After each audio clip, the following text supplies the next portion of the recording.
Hello guys, as you can see here, a woman with enlarged ear holes at the earlobe region. So for her, we are going to excise the additional tissue at the earlobe and stitch it, forming a primary closure.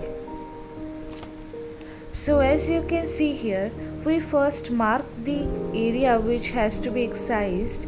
Then we use insulin syringe to inject lignocaine with adrenaline to achieve local anesthesia.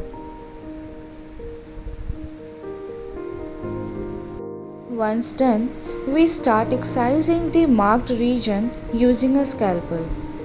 You can also use radio frequency for this.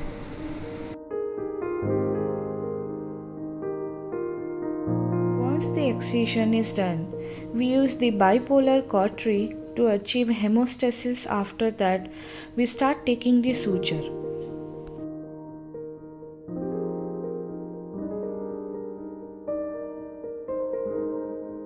First, we use absorbable vicryl sutures for subcutaneous closure, followed by nylon suture for the skin closure.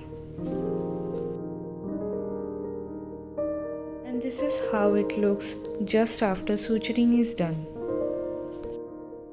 And this is the result after 1 week.